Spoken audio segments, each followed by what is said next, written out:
আসসালামু আলাইকুম। আমি কৃষিবিদ Rafiqul Islam, business development manager, vegetable seeds Bayer crop science limited. আজকে হচ্ছে মার্চ মাসের 25 তারিখ 2025 সাল।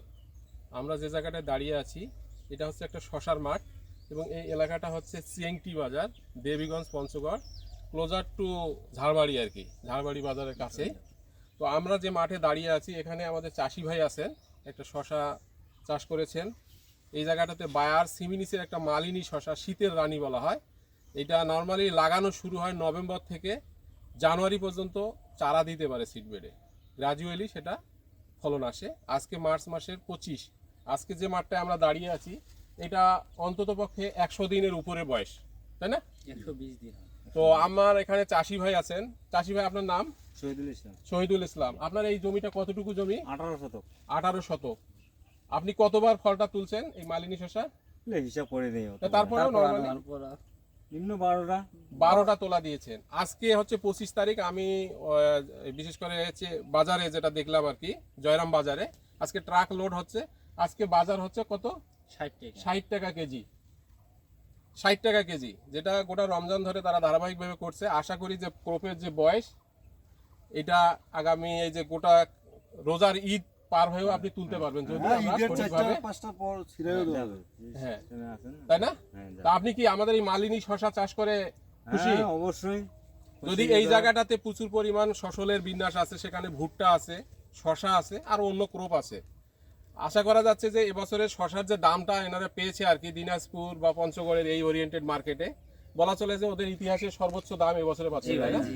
তো ওনাদের যে ধারণা যে আগামী বছর যেহেতু রমজান, আগামী 2-3 বছরের রমজান শীতের সময় থাকবে, এই শশার চাহিদাটা থাকবে এবং শশা শীতে যে একটা শশা হতে পারে, ক্ষীরার পরিবর্তে শশা দীর্ঘ প্রায় 120 দিন পর্যন্ত টেকসই আর কি এই গাছ, যদি ধারাবাহিকভাবে শিডিউলগুলো স্প্রেগুলা কন্টিনিউ করে আর কি, তাহলে ধারাবাহিকভাবে ফলন আসে।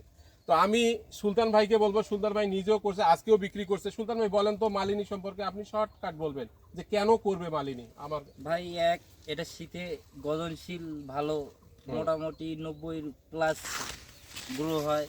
তারপরে এটাতে ফলন ভালো, অল্প দিনে ফলন আসে, রোগ প্রতিরোধ ক্ষমতা ভালো। শীতে এটা তেমন একটা আটক হয় না, তাড়াতাড়ি গাছ উঠে এবং এটা দ্রুত বাজার ধরে। যেটা অন্য শসা আসতে 1 মাস লেট হয়, এটা 1 মাস একই সাথে লাগালে 1 মাস আগে আসে এই ফলনটা, এবং গোড়ার দিক থেকেই ফল আসে, তাই না? ফল শুকিয়ে থাকে মাটিতে। আর এটা হচ্ছে আজকে হচ্ছে যে প্রায় 100 দিন হচ্ছে, তারপরেও দেখেন যে গিটে গিটে ফল আছে কিন্তু, এই যে দেখেন, তাই না? প্রত্যেকটার মাথা আছে এবং মাথায় ফল আছে, এখনো দেখেন যে পর্যাপ্ত পরিমাণ। আর একটা জিনিস হচ্ছে যে শীতের অনেকগুলো শশা আছে মার্কেটে। তো আপনার এই যে কালারটা একটু ক্লোজ নিয়ে আসেন তো একটু, যে এই যে এটার কালার, এটা কি মার্কেটে আমাদের দেশি শশার মতো কি দামে বিক্রি হয়? মানে দেশি টাইপ, মানে দেশি দাম বেশি থাকে, দেশির মতো একটু কাটা কাটা ভাব থাকবে, এই জিনিসটা তো আছে, তাই না? ফলটা বেশ লম্বা, বাঁকা কুচা খুব কম হয়, তাই না?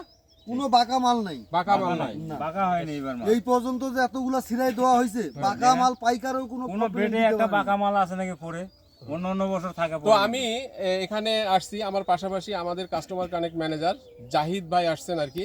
তা আমি জাহিদ ভাইকে বলবো যে আজকে তো আপনি আসছেন এই যে আমাদের মালিনী শশা দেখতে, আপনি চাষি ভাইয়ের উদ্দেশ্যে কি কি সলিউশন দিবেন যে এই ক্রপটাকে দীর্ঘ সময় টিকে রাখা, যে ফলগুলো আছে সেগুলো যেন তুলতে পারে, এবং এখানে সাধারণত সাকিং পেস্ট, সাদা মাছি, তারপর শোষক পোকা আর ডাউনি মিলডুর একটা আক্রমণ থাকে, এগুলো কন্ট্রোল করার জন্য আমাদের বায়ার ক্রপ সায়েন্সের কি কি সলিউশন আছে আপনি একটু। আচ্ছা, যাক, ধন্যবাদ রফিক ভাইকে। তো শশাতে প্রথম দিকে মেন যে সমস্যাটা হয় সেটা হচ্ছে আপনার পাউডার এবং ডাউনলাইন মিলটা, গাছটা হলুদ হয়ে যায়। আপনারা দেখেন যে গাছটা হলুদ হচ্ছে। গাছটা হলুদ হওয়া মানে কিন্তু হলুদ পাতা খাবার তৈরি করতে পারে না, খাবার কিন্তু সবুজ পাতায় তুলবে। সবুজ পাতা যতদিন থাকবে খাবার তত উৎপাদন করবে, ওটাই কিন্তু আপনার শশাতে দিবে। এই কারণে বায়োর সলিউশন হচ্ছে ইনফিনিটো প্রো, যেটা আপনারা দেন। ইনফিনিটো প্রো যদি আপনারা রেগুলার বেসিস গাছে দেন, ওটা কিন্তু ছত্রাকনাশক, পাশাপাশি আপনার যে ডাউনারি এবং পাউডারি মিলডুয়ে সেই রোগটা কিন্তু প্রতিরোধ করবে এইটা।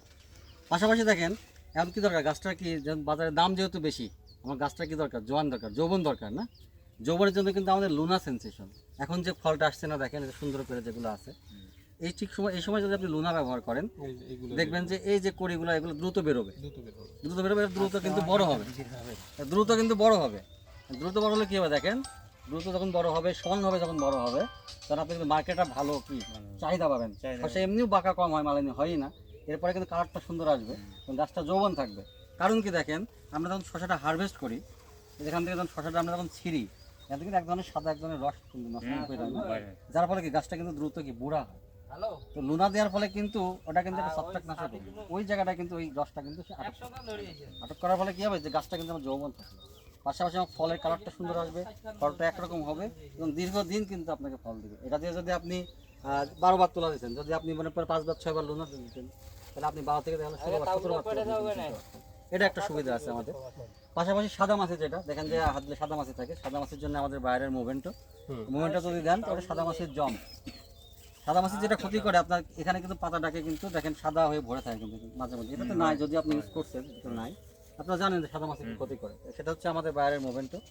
পাশাপাশি আরেকটা প্রবলেম বেশি হয়, দেখেন মাথাটা কিন্তু কুকড়ে যায়, এটা বসে যাচ্ছে, মনে হচ্ছে বাড়তেছে না, এটা কিন্তু আমাদের মাকড়নাশক দিতে হয়। তো বাইরে কিন্তু মাকড়নাশক হচ্ছে ওবেরন, সব থেকে ভালো ওবেরন। এবং ওবেরনের যদি আমি একটা পজিটিভ দিক বলি, বাজারে তো অনেক মাকড়নাশক আছে, ওবেরন বিশেষত গুণ হচ্ছে যে মাকড় সহ, মাকড়ের ডিম সহ ধ্বংস করে কিন্তু ওবেরন।